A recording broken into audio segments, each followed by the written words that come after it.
सुप्रभात बच्चों, कैसे हैं आप लोग। आशा करती हूँ कि आप सभी बच्चे तथा आपके परिवार के सभी लोग घर पर स्वस्थ और सुरक्षित होंगे। बच्चों, आज हम हिंदी व्याकरण का पाठ 2 का अध्ययन करेंगे। आज का हमारा पाठ 2 है वर्ण विचार। कल हम लोग इसी पाठ का भाग 1 पढ़े थे। आज हम लोग फिर से इसी पाठ का पाठ 2 वर्ण विचार का दूसरा भाग पढ़ेंगे। हिंदी व्याकरण भाग 2 पाठ 2 वर्ण विचार। स्वर के भेद। बच्चों, कल मैंने आपको ये बताया था कि स्वर के भेद कितने होते हैं। स्वर के भेद 3 होते हैं। समय का आधार पहला, उच्चारण का आधार दूसरा, और तीसरा क्या है? उच्चारण स्थान का आधार। स्वर के 3 भेद होते हैं। पहला समय का आधार, दूसरा उच्चारण का आधार, और तीसरा क्या है बच्चों? उच्चारण स्थान का आधार। अब हम लोग देखेंगे सबसे पहला वाला, समय के आधार पर स्वर भेद।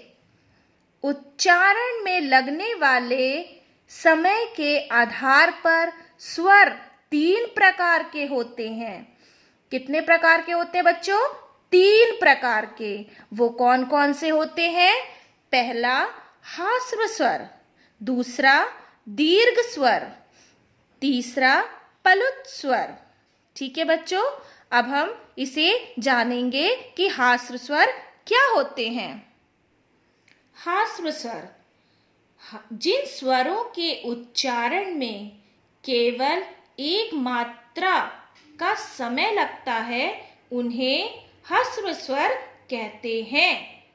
ठीक है बच्चों,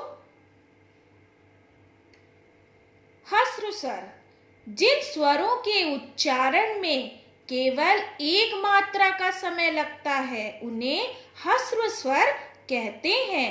ह्रस्व स्वर बच्चों 4 हैं। कौन कौन से? छोटा आ, छोटी ई, छोटा ऊ और ऋषि। अब हम देखेंगे दीर्घ स्वर। दीर्घ स्वर क्या होते हैं बच्चों? दीर्घ स्वर वे होते हैं जिन स्वरों के उच्चारण में ह्रस्व स्वरों से 2 गुना समय लगता है, मतलब कि दुगना समय लगता है, उन्हें दीर्घ स्वर कहते हैं। दीर्घ स्वर 7 हैं। कितने हैं दीर्घ स्वर बच्चों? 7। बड़ा आ, बड़ी ई, बड़ा ऊ, ए ओ औ।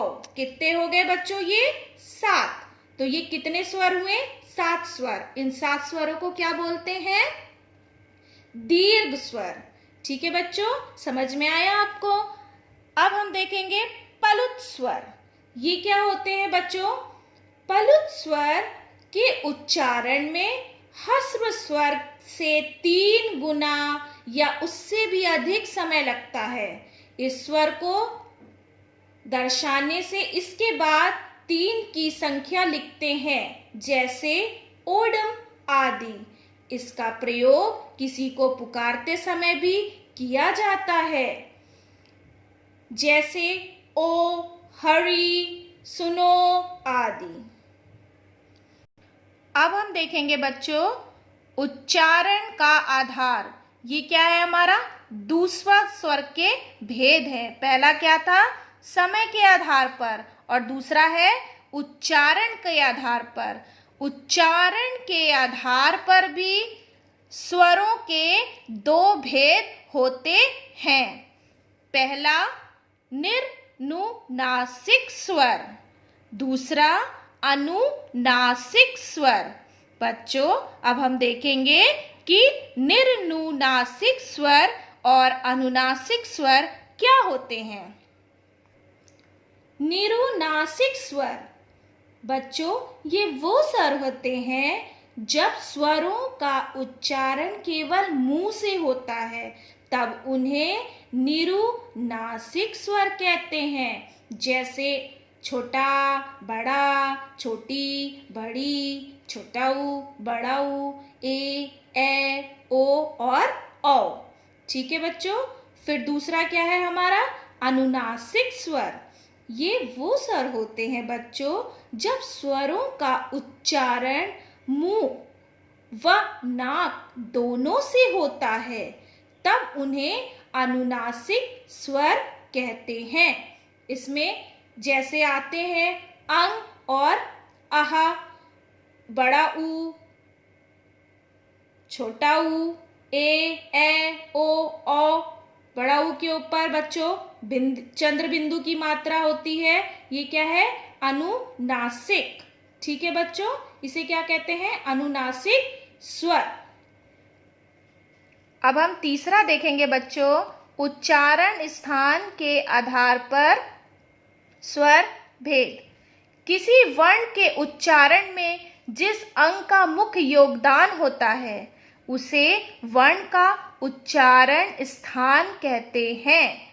इसके स्थानों के आधार पर स्वरों के निम्नलिखित भेद होते हैं, जैसे कंठ्य, तालव्य, मूर्धन्य, ओष्ठ्य, कंठ तालव्य, कंठोष्य आदि। ठीक है बच्चों। कंठ में वो होता है बच्चों जिन वर्णों का उच्चारण कंठ से होता है, उन्हें कंठ्य कहते हैं। क, ख, ग, घ, अड़, ह कंठ व्यंजन है। ये कौन से व्यंजन है? कंठ व्यंजन। अब हम दूसरा देखेंगे, तालव्य। जिन वर्णों का उच्चारण तालु से होता है उन्हें तालव्य कहते हैं। इसमें कौन कौन से व्यंजन हैं? च, छ, ज, झ, इय, य, श। ये कौन से व्यंजन है?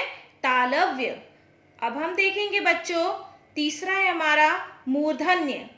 जिन वर्णों का उच्चारण मूर्धा से होता है उन्हें मूर्धन्य कहते हैं। इसके व्यंजन हैं ट, ठ, ड, ढ, न, र, श। ये क्या है? मूर्धन्य व्यंजन। अब हम देखेंगे बच्चों, अब कौन सा है हमारा? ओष्ठ व्यंजन। जिन वर्णों का उच्चारण ओष्ठ से होता है उन्हें ओष्ठ्य कहते हैं। इसमें व्यंजन होते हैं प, फ, ब, भ, म। ठीक है बच्चों, समझ में आया आपको कि उच्चारण के स्थान पर स्वर के कितने भेद होते हैं? कंठ तालव्य, मूर्धन्य, ओष्ठ्य, कंठ तालव्य और कंठोष्य आदि। अब हम देखेंगे स्वरों की मात्राएं। स्वरों का प्रयोग जब व्यंजन के साथ किया जाता है तब उन्हें मात्रा के रूप में व्यंजन के साथ जोड़ा जाता है। आ स्वर की कोई मात्रा नहीं होती है। कौन सा है? छोटा। सामान्यतः हिंदी के सभी व्यंजनों में अ स्वर मिला हुआ है। स्वर और उनकी मात्राएं निम्नलिखित हैं। अब हम यहाँ पे देखेंगे बच्चों कि क्या स्वर होते हैं और उनकी क्या मात्राएं होती हैं और उससे क्या शब्द बनते हैं। तो हम सबसे पहले देखेंगे स्वर। छोटा आ, बड़ा आ, छोटी ई, बड़ी ई, छोटा ऊ, बड़ा ऊ, ऋषि, ए, ओ, औ। ये क्या है? हमारे स्वर। अब हम देखेंगे इनकी मात्राएं। मात्रा, छोटा आ जिसकी कोई मात्रा नहीं होती, ये सिर्फ वर्ण होते हैं, इसके शब्द रहते हैं, इसमें कोई मात्रा नहीं लगती। बड़ा आ, ये कौन सी मात्रा है? बड़ा आ की। छोटी ई, ये कौन सी मात्रा है? बड़ी ई। छोटा ऊ, बड़ा ऊ, ऋषि की मात्रा, ए की मात्रा और ए की मात्रा, ओ की मात्रा और आखिरी में है बच्चों ओ की मात्रा। अब हम देखेंगे बच्चों इन्हीं मात्राओं से क्या शब्द बनते हैं। शब्द, छोटा आ से क्या बना? जिसका मैंने बताया था कि कोई मात्रा नहीं होती, तो कमल, कमल हो गया। राजा, ये किसमें कौन सी मात्रा आई? इसमें आ की। इस दिन में कौन सी मात्रा आई? छोटी ई की।